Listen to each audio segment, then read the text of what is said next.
En este momento es Emi Pizarro y su TP la que nos lleva por el mundo del periodismo y otro gran tema. Y otro gran tema que se llama extractivismo urbano, que es básicamente que cuando hablamos de extraer cosas de la naturaleza siempre pensamos en Recursos naturales. Recursos naturales, la minería, la pesca indiscriminada además, pero también hay un extractivismo que pasa acá al ladito, donde vivimos nosotros, que es esto de crecer en cemento y no saber bien para qué, o sea, cuál es la función. ¿Qué se está dando? ¿Habitación? ¿Una resolución habitacional? ¿Cómo eso incide en los espacios verdes? Bueno, a fines del año pasado en la Ciudad de Buenos Aires se dio algo que no pasó nunca y fue un récord de gente anotada en una audiencia para decir que no quería lo que por ahora no va a pasar en el complejo costanera Costa Salguero y Punta Carrasco. Esas eran tierras que estaban concesionadas, las concesionó el expresidente Menem y se termina ahora esa concesión y lo que dice la Constitución de la Ciudad de Buenos Aires es que esas tierras deben volver ser espacio público. A la esfera pública. Lo que en abril la justicia declaró que había una ley que permitía que el gobierno de la ciudad vendiera parte de esas tierras, no es todo parte, la declaró inconstitucional porque hay un detalle que es si es de simple lectura o de doble lectura. Eso todavía está en veremos.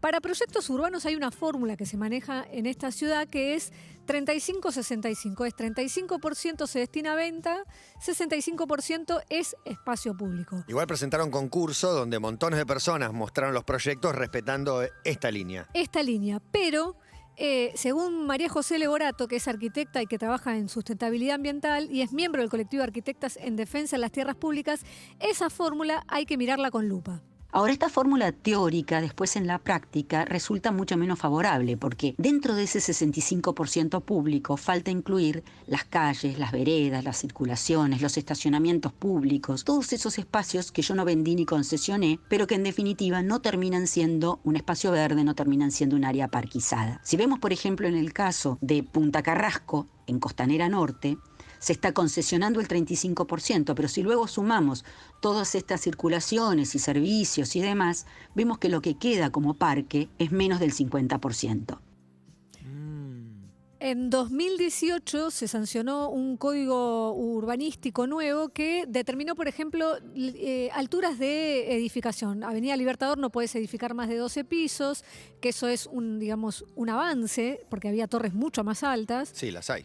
Las hay, bueno, a partir de ahora no podés construir más de 12 pisos, pero por ejemplo también se hicieron cambios en la superficie mínima. De los 27 metros cuadrados mínimos que se podían construir, vos podés construir ahora 18 metros cuadrados. Emi, generalmente cuando salen esas resoluciones, ¿son inmediatas o son, ponele, no se puede construir tanto en altura o edificios en tal lugar a partir de? Y generalmente es a partir de y dentro de un año, y en ese año pasa de todo. Es que no es solo eso, sino que siempre cuando hablamos de leyes también excede a la ciudad, es a nivel nacional y provincial. Cuando te dicen una cosa es cuando es sancionada y otra cosa promulgada. En el medio puede pasar un montón de tiempo. Y además, esta cosa que lo estamos viendo muchísimo en otros ámbitos ahora es la judicialización. Mientras vos esto no esté firme y alguien lo judicialice, arrancás, dale que va. Arrancás. Claro. Arrancás, exacto. Arrancás porque en general la justicia, con las cuestiones que tienen que ver con la construcción, no puede demoler. Lo que puede es multar, pero no demoler. Si se podía 4 pisos y hiciste 8, te pondrán una multa, pero no te van a tirar abajo. Que la vas a recuperar con los 4 pisos que vas a vender. Exactamente. Dentro de ese código que se sancionó aparece una categoría que es UP, Urbanización Parque, y esa es la que define espacio verde. Atrás de esta mayor constructividad debería haber entonces más población viviendo dentro de los límites de la ciudad. Una de las cuestiones que preocupa es que justamente el código incluye más metros cuadrados, pero no está definiendo, por ejemplo, más espacios verdes, nuevos UP. Las tierras públicas en este sentido podrían ser un insumo para esto. Ella habla de cantidad de gente viviendo en la ciudad, María José. La ciudad de Buenos Aires hace más de 70 años tiene la misma cantidad de habitantes. 3 millones. Sí, oscila desde 1947 entre los 2.800.000 y 3 millones. Eso no cambió. Sin embargo, los metros cuadrados crecieron de construcción muchísimo. La pandemia, entre muchas otras cosas, lo que puso en evidencia es esta necesidad de más espacios verdes. Según el informe que elaboró el Instituto de la Vivienda de la ciudad en 2019, el 9,2% de las viviendas de nuestra ciudad están vacías. Buenos Aires tiene un alto déficit habitacional y 9,2% de las... Casi el 10% de las viviendas están vacías. vacías. Increíble. Exacto, y son números oficiales. Pero vamos a mirar los espacios verdes, las recomendaciones. No hay una recomendación, no hay una legalidad, digamos, de cuánto espacio verde se necesita por habitante. Sí hay recomendaciones y consenso mundial y sugiere que no puede haber menos de 10 metros cuadrados de espacio verde por habitante para una buena calidad de vida. El gobierno de la ciudad habla actualmente de 6,2 metros cuadrados por habitante. Otros documentos dicen 4. La verdad que lo importante es, por un lado, entender qué estamos midiendo, cuáles son los espacios verdes que estamos considerando. Un lateral de autopista, un cantero, no puede ser catalogado como espacio verde porque no tiene ningún potencial de uso. Entonces, deberíamos incluir en nuestros cálculos solamente los espacios públicos verdes que puedan tener posibilidad de ser un área de recreación, de descanso, etc. Y por otro lado, es importante ver la distribución de estos espacios verdes. Estuvimos peor que 6 metros cuadrados por habitante, lo cuenta Fernando Berkovich, que es sociólogo especializado en urbanismo. Bajó desde 2007 a 2011 más o menos y ahora se mantiene estable en 6 metros hace ya varios años. Eso es muy poco y sobre todo en algunas comunas como Boedo, Almagro, hay 20 centímetros cuadrados por habitante. Es realmente muy poco y justo es donde hay más incidencia de departamentos que no tenés patio, entonces ahí es donde más se necesitan. Es tremendo. Si vos ves el mapa satelital de la capital, te das cuenta Es las manchas. que casi no hay, mancha verde. Hay barrios que no tenés absolutamente nada de nada. No, el caso de Almagro es uno de los más complicados. ¿Y cómo creció Almagro y Caballito, si recuerdan, en el año 2000? Además, las torres que se construyeron ahí. Tremendo. Y otro tema Hay montones de aparte, páginas de cuentas de Instagram que te muestran la vivienda, cómo le ponen el cartel y cómo después se hace un edificio, algunas viviendas históricas. Bueno, Caballito es pionero con respecto a este Al tema que basta de traes. demoler, claro, la ONG creo que arrancó muy en Caballito. Sí, ahí atrás de la cancha de Ferro hay unos terrenos que hay una disputa hace mucho tiempo porque quieren hacer torres, Exacto. en algún momento un shopping y los vecinos lo único que piden es, dame verde. Un Total. poco que nos falta, sí. Jonathan Valdivieso es abogado en Derechos Humanos y en Derecho Ambiental y fundó el Observatorio del Derecho en la Ciudad. Y él agrega un dato a esto que dice Berkovich. En los últimos tiempos, el gobierno quiso establecer o cambiar de indicador, no hablar de metros cuadrados por habitante, sino hablar de a qué distancia se encuentran los espacios verdes con relación a la residencia de las familias. El parámetro actual es que vos deberías tener un lugar, un espacio verde a menos de 400 metros de tu casa. Quienes nos están escuchando, posiblemente varios, depende del barrio en el que vivan, digan, yo a 4 cuadras no tengo una plaza o tengo un cantero o no alcanza para la cantidad de gente que vivimos en este barrio. Este parámetro, que es de 400 metros, también tiene algo para tener en cuenta. Si tenemos 400 hectáreas concentradas en un lugar, eso no es un espacio que uno pueda usar de manera cotidiana. Entonces, a 400 metros de mi casa, ¿cuántos espacios verdes tengo? ¿Puedo llegar caminando, en bicicleta, con el carrito de un bebé, hasta un área verde? Bueno, esas son las preguntas que tenemos que hacernos. Hay un consenso de que es necesario planificar las ciudades y el beneficio que tiene tener árboles cerca de tu casa, más allá de lo que significa para el clima. Bueno, bajar la temperatura de la ciudad, tu salud mental y emocional depende también de tener vegetación o no cerca. Y el consenso además de eso, habla de que esta vorágine que vos y yo vivimos en el laburo, de esto de que hablábamos hoy en la apertura, también tiene que ver con los tiempos de los proyectos que se presentan. Tiene incidencia en el diseño de una ciudad. Lo explica Guadalupe Granero Realini, que es urbanista y coordinadora del Centro de Estudios Metropolitanos. Si vos querés encarar un proceso que en general demora, no sé, por ejemplo, un año para realizar un diagnóstico y aparte para tener algunas instancias participativas, 3 o 4 meses más de discusiones y de presentaciones y de audiencias, X cantidad de meses de revisiones y de consenso sobre los lineamientos y los modelos deseados, empiezan a ser procesos de una dimensión productiva que cuando los terminás, por ahí después de 2 años de trabajo, ya quedan viejos. Y acá entran también las cosas como la democracia participativa. La Constitución de la ciudad habla de una democracia participativa, pero para que sea participativa tenemos que participar. Claro. Básicamente eso, Sí. y ahí entran el tema de las audiencias públicas. Si tienen sentido, voy, hablo, cambio algo. Bueno, lo que dicen todas las fuentes es que muy pocas veces se logró torcer un proyecto, pero sí que no fue imposible y que se ha logrado suavizarlo. De hecho, lo de la Costanera hoy está parado, está frenado. Ejemplos de luchas de vecinos que terminaron en beneficios. Uno es la Manzana 66, que es ahí en Jujuy y Belgrano. Sí, Sí. hicieron Eso fue un una parque, pelea, sí. exacto. Ahí se iba a hacer un shopping y un estacionamiento enorme y fue una pelea Es una manzana entera. entera. Y la otra es Clemente. Y la otra es Clemente. Es Plaza verdad. Clemente, que iba a ser también Sí, unos negocios, un totalmente. shopping. Y otro punto que aparece son los playones ferroviarios, que la ciudad tiene Claro, varios, y claro. esos hay una posibilidad de espacio verde ahí. En esa pelea está Adriana Fernández por el playón ferroviario que hay en Colegiales, es un pulmón, el único Tal, ahí pulmón entre verde. Moldes y Kramer es enorme aparte. Ese La vienen mismo. peleando bastante. Hace mucho, sí. Ese mismo, en el 2018 fue a subasta, se vendieron 5 lotes, 4 quedaron sin vender y habían sido cedidos por la Nación a la ciudad. Esto también es mucho que se da. Nación y ciudad se pagan cosas que se deben y demás. Y en el medio está el porteño y el de la provincia también, Claro. que se queda sin un espacio verde. Bueno, ella y los vecinos quieren un parque público, pero a ese espacio le cabe esto que decíamos del 35-65. Nosotros consideramos que el 100% debe ser suelo absorbente para mitigar los efectos del cambio climático y además en un barrio donde sobran edificios y donde ya los privados construyen en tierra privada, ¿por qué una tierra pública se vendió para favorecer a la especulación inmobiliaria, donde se construyen departamentos para la clase ABC1, donde un gran porcentaje queda vacío en una ciudad muy desigual donde ha crecido la población en villa? No, falta planificación urbana. Es una ciudad que va perdiendo inclusive identidad visual, ¿no? Identidad arquitectónica. Eso que cuando te vas a otro país y decís, mirá qué lindo, mirá cómo se conserva. Acá es todo en pos del negocio. Digo, no solamente esto con los terrenos que quieren hacer un shopping, sino casas que tiran abajo para que se hagan torres de 1 y 2 ambientes, que lo acaba de decir esta persona, después no se completan. No, casi el 10% tenés que no está Vacíos. habitado. Y otra oportunidad que aparece ahora después de la pandemia es, si nos vamos de Colegiales al micro y macrocentro, ¿qué va a pasar en el micro y macrocentro? Realmente es un enigma Es lo que un está enigma. pasando. Y toda la cantidad de locales, de negocios, de barcitos, de estacionamiento, de garage, la cantidad de gente que vivía de la cultura de la oficina del microcentro. Eso, o sea, todo lo que implica socialmente y ediliciamente, o sea, también es un garrón por todas las pérdidas económicas, pero a la vez desde el espacio verde puede ser una posibilidad, una oportunidad.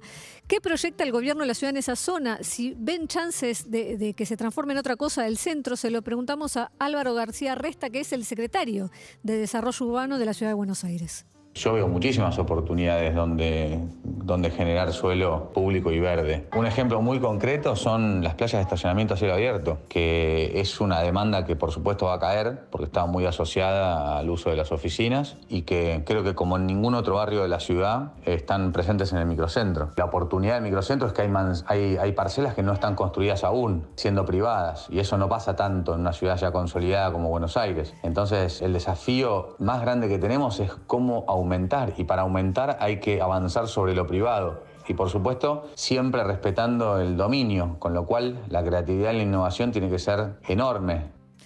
Facundo Di Filippo fue legislador porteño y es presidente del Centro de Estrategias y Acción por la Igualdad y no ve para nada lo mismo. El problema básico con el micro y el macrocentro es que no hay suelo ya para generar parque verde. Poco que lo teníamos, la avenida 9 de Julio, que era una avenida muy frondosa, a partir de la instauración del Metrobús, esa mancha verde se achicó. El Paseo del Bajo anuncia también grandilocuentemente la ampliación del espacio público, pero está todo cementado. Y la verdad que la única forma de volver a conectar un poco el centro porteño con los espacios verdes tiene que ver con la recuperación de la costa, ¿no? Volvemos al principio, que es esa posibilidad de la costa en una ciudad que tiene el río, que no tenés acceso público prácticamente al río. No, bueno, ahí, entonces, desde provincia vas hacia capital, toda la zona de Aeroparque es un terreno nuevo, hecho, ahí costanera, te puedo decir. Está la parte de Costa Salguero, de Punta Carrasco, el litigio también, después está el puerto, Sí. después ya estás en el centro. Ya llegaste, A ahí Costanera ya estás. Sur. Exacto. Una pregunta válida es, ¿qué se hace con el dinero cuando un gobierno vende tierras públicas? ¿Cómo lo destina? O sea, ¿qué tengo yo como posibilidad como ciudadano de decir, quiero saber a dónde va? Bueno, cuando se votan esas ventas, esas leyes, se establece que tienen fines sociales, o infraestructura de transporte, o escuelas, o viviendas. Bueno, Valdivieso del observatorio tiene otra lectura. termina siendo como una trampa, porque si yo te vendo tierra para destinar a estos fines sociales, lo que hago es liberar dinero del presupuesto, que lo uso para otras cosas, ¿no? Entonces, al ser el dinero fungible, es una trampa el tema del destino del dinero de la venta de tierras públicas. Porque si no se vendiera tierras públicas, el dinero que estoy usando ahora para pauta oficial o infraestructura de emprendimientos inmobiliarios, tendría que usarlo para esos fines sociales. Si vendo tierra para esos fines sociales, libero para los negocios privados del gobierno. Pienso la ciudad post pandemia, digo, ¿cómo se enfoca? ¿Cómo se piensa? ¿Qué es lo que va a pasar? ¿Estamos viviéndola? ¿Estamos transitándola? Bueno, le pregunté a Guadalupe de Granero, nuestra fuente urbanista, si la pandemia trajo nuevos problemas, si todo lo que teníamos ya se sumó, y ella dice que no, que lo que hubo no eran nuevos problemas, sino que lo que pasó es que se visibilizan los problemas más severos, que es la desigualdad de no acceder a una casa, no tener un techo. Y que mientras se pensaba al principio de la pandemia que lo más grave estaba vinculado a la densidad de la población, se comprobó que está vinculado al hacinamiento, que está ahí el problema. Bueno, según lo que estima la Organización de las Naciones Unidas, para el 2050 el 68% de la población mundial iba a vivir en ciudades. Estos son estudios previos a la pandemia, a este estallido. Si eso pasara, si la ciudad se vaciara un poco hacia los kilómetros, hacia la afuera, buscando el verde, hay otro problema que se acentuaría, que ya está está ocurriendo, y tiene que ver con los humedales. Los humedales, eso que está la ley, que se está peleando y demás, son ecosistemas de agua permanente que se los conocía como pantanos y después se los, digamos, una suerte de justicia poética.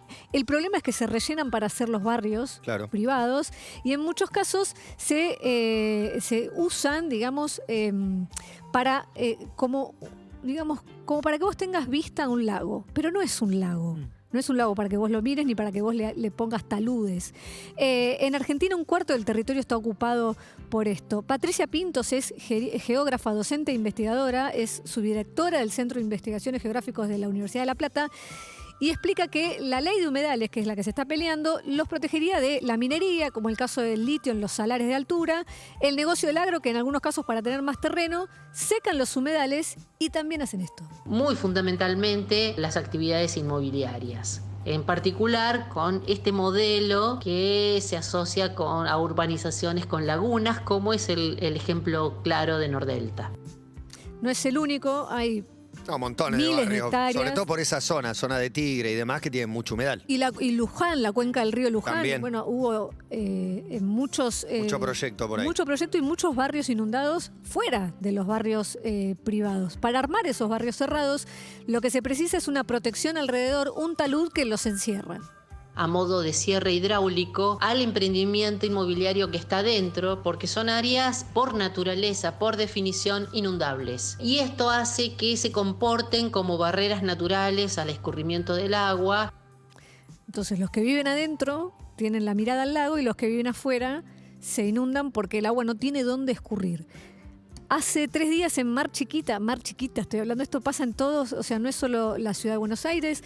Mar Chiquita tiene una albúfera única en nuestro país, es una pequeña laguna que está apartada del mar, pero está conectada a través de cordones de arenas, de médanos, es un tipo de humedal y ahí quieren construir un barrio privado. El domingo marcharon todos los vecinos de Mar Chiquita en la rotonda de acceso a Santa Clara porque el Consejo Deliberante aprobó una ordenanza que impulsa el intendente Jorge Paredi, que es del Frente de Todos, que modifica el uso de la tierra de reserva y ahí se podría, en el medio de una albúfera, en el medio de un humedal que necesitan ellos para no inundarse, para poder mantener su calidad de vida, se está planeando ¿qué? Edificios. Bien pensado. Me gusta, está bien pensado. Es tristísimo, Emi, es tristísimo. Lamento traer estas noticias. Sí, la verdad que siempre mencionamos acá que si algo le falta a esta ciudad son espacios verdes. No terminé de entender cómo en el microcentro hay manzanas enteras Yo no las ubiqué, las pensé. No sé cuáles son realmente las manzanas sin edificar que hay. ¿Será un tinglado? ¿Será un garage? Que esas son las discusiones que tienen desde los urbanistas con el gobierno de la ciudad, que es cuando hablan de un corredor verde. El corredor verde es el Metrobús y de hecho es menos verde que antes. Sí, sacaron algunas especies, plantaron un montón de especies nuevas que se pueden ver, sacaron algunas añosas, históricas. En la presentación del proyecto que termina con este debate y esta pelea por Costa Salguero y Punta Carrasco, vi varios de los proyectos presentados, algunos eran espectaculares porque la iniciativa era de no darle más la espalda al río, de integrar el río a la ciudad. Y vi proyectos con puentes verdes para ir, como te diría, de Belgrano hasta el río, montones espectaculares. Bueno, se optó por otra opción. Es que la pregunta ahí es, ¿necesitas más residencias? Si tenés siempre la misma cantidad de habitantes. Y siguen estando desocupados. Otra cosa pasó también con el Tiro Federal, que era un espacio en el que Exacto. no se iba a entregar. Finalmente mudaron al Tiro Federal y recuperaron unas tierras que son valiosísimas. Imagínate el Libertador frente a la cancha de River, pero hay un tema de altura que no se puede construir, y esto del 65-35, 65 de espacio público, 35 privado, es medio una trampa porque hicieron edificios y el espacio público es entre medio de edificios, que ¿quién va a ir a jugar a la plaza entre medio No es de dos vivible, edificios? es un espacio público no vivible. Eso es lo que va a ser ahí. Y otra es la zona de Selket, donde no se podía construir en altura, pero vendieron los dandy, todos los restaurantes que estaban ahí en Figueroa Alcorte, Iguazú, La Tranquera, todas esas parrillas que alguna vez he ido, para hacer un proyecto inmobiliario enorme, porque como hablábamos de echar la ley, echar la trampa, aprovecharon algún vacío legal en un momento para decir ahora sí se puede, ahora no, y van a hacer un emprendimiento en altura. Y esto va de la mano lo que dice Emi, que te preguntabas recién, si tiene sentido más residencia. Además, la gente se está yendo de la ciudad, no se va en masa. No, pero los hablábamos de las megalópolis, de esto Sí. de Pilar y Maschwitz hasta La Plata, iba a ser una sola gran ciudad, y ahora la gente tiende a escaparse un poquito. Totalmente, totalmente. Sí, es una tendencia que está en todo el mundo, de gente saliendo de las grandes ciudades. Y ni siquiera nos metimos con lo que es el déficit habitacional de lo que son las villas, la Total. villa de Retiro, Total. la cantidad de gente. A Rodrigo Bueno, pasé el otro día, terminaron construyendo, hay un laburo enorme ahí. Ni siquiera tomamos ese punto No. en consideración. Bueno, para volver a escucharlo y repasar el TP de Emi sobre